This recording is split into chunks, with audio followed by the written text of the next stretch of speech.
Qual é a antiação mor? Ou quais são as antiações mor? Tá? São os metais preciosos. Ao passo que as antiações clássicas são as moedas fortes, com a principal representação delas o dólar, mas tem várias outras, a antiação mor são os metais preciosos. Você pode ver na minha tela que existem 3 linhas, tá? Nessas 3 linhas, na linha azul, você vai ver a variação do preço do ouro com o passar do tempo. Você vê aqui, gold, tá?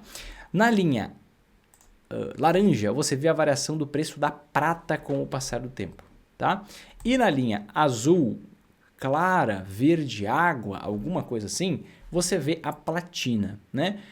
Classicamente, você vê o quê? Que esses ativos, eles andam de forma conjunta, entretanto, você vê que a platina fica bem para trás, a gente teria o paládio para colocar aqui, então eu só coloco mais um exemplo para vocês, mas eu não invisto em platina, né?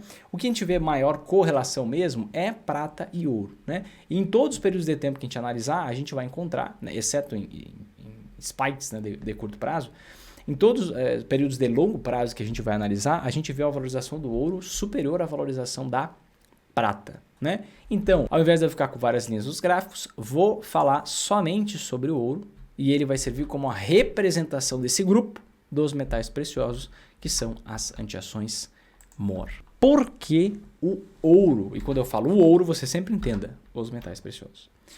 Porque o ouro é aquele ativo, tá, que mais valoriza nos momentos de crise. Você tem que decorar uma coisa. Anota isso. Pega uma caneta e anota. Para onde vai o dinheiro? A valorização. O que importa é fluxo. Para onde vai o dinheiro? A valorização.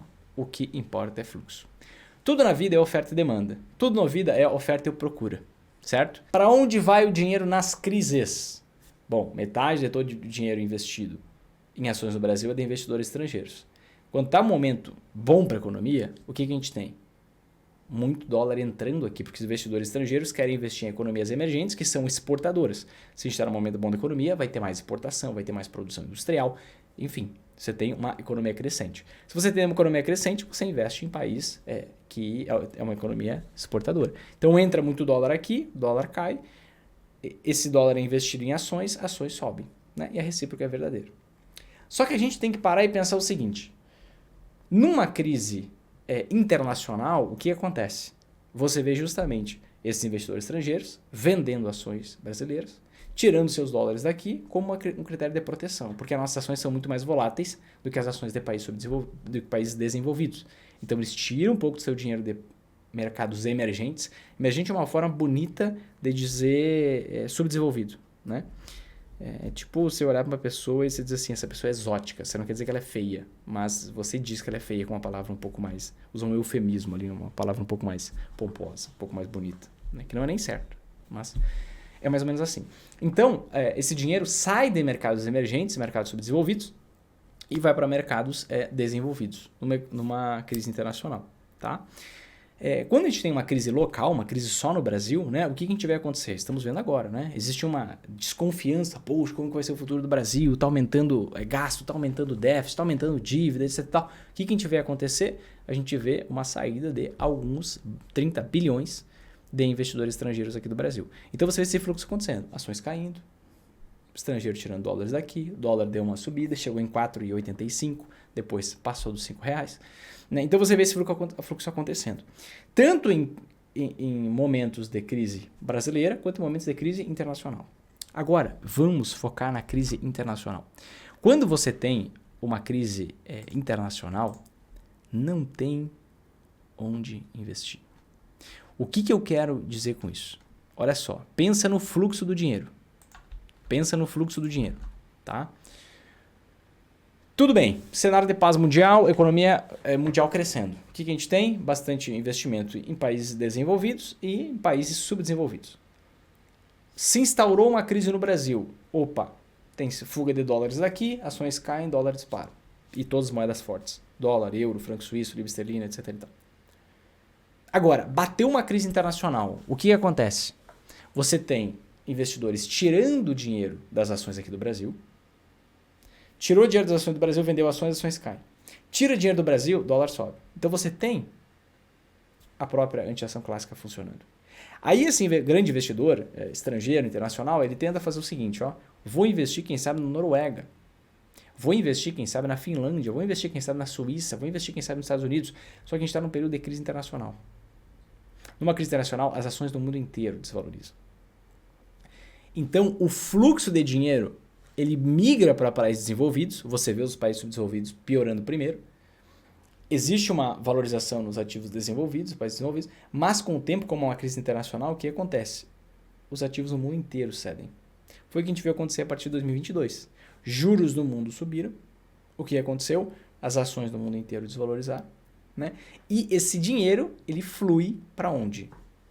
Para reservas de valor. Qual é a lógica? Tirei dinheiro da economia emergente, subdesenvolvida. Joguei para a economia desenvolvida. Estou perdendo dinheiro em tudo que é canto. O que eu quero fazer? O que os grandes investidores fazem? Nesses momentos de crise, eles querem fazer o quê? Proteger o seu patrimônio. Então, eles jogam a maior parte do valor para quê? Reservas de valor. O que são reservas de valor? São ativos, muitas vezes ativos reais, certo? Ou seja, investimentos reais, não dívida, investimento real. Dívida seria renda fixa. Que, historicamente, preserva pelo menos o seu valor durante as crises. Quais são as reservas, as crises internacionais, né? Quais são as reservas de valor clássicas que existem? São 3. Primeiro, terra. Segundo, imóvel. Terceiro, metais preciosos. E o capital flui para esses 3 mercados, tá? Terra, imóvel e metais preciosos. Entretanto, uma boa dose vai para metais preciosos. Por quê? Terra você compra para vender é um parto. Para vender você demora muito para vender. No auge da crise, que é o melhor momento de comprar ações, que é o melhor momento de voltar a ter exposição em ações de economias desenvolvidas, subdesenvolvidas, você não consegue vender. Na verdade, você consegue vender aquele terreno, mas é um preço muito baixo. Talvez mais baixo que você pagou para comprar. Tem que esperar o mercado corrigir. Imóvel, a mesma coisa. Você tem uma liquidez muito baixa. E o imóvel, ele valoriza de forma conjunta com o mercado de ações. É por isso que você vê fundos imobiliários e ações valorizando juntos. REITs e stocks valorizando juntos no exterior. Qual é aquele ativo que pelo menos preserva o seu valor, mas normalmente valoriza muito, nesses momentos de piora das crises? E que te dá a oportunidade de a qualquer momento você vender ele, para você, no momento que você identificar, opa, acho que agora é a oportunidade de aumentar a exposição nas ações americanas, nos REITs, em ações do Brasil, fundos imobiliários. Você tem essa liquidez mais rápida, vende na hora. É o mercado de metais preciosos. Qual o mercado de mercados preciosos? Mercados preciosos, você pode investir no ativo diretamente, no ouro físico, na prata física, né? Ou você pode investir em fundos de investimento que tem esse ativo em custódia. E aí você negocia aquele título, aquela ação, a cota daquele fundo. Então você vende no mesmo dia. O fundo vai continuar lá. O ouro, por exemplo, estocado lá nos cofres, vão continuar lá. A diferença é que, sei lá, 10 gramas de ouro saem do seu CPF e vai para o CPF de outra pessoa porque você vendeu suas cotas para outra pessoa. E tem mercado todos os dias disso. Você pode comprar e vender a qualquer momento. Então é um mercado com muita liquidez. É por isso que grande parte do dinheiro flui justamente para metais preciosos. Flui justamente para metais preciosos.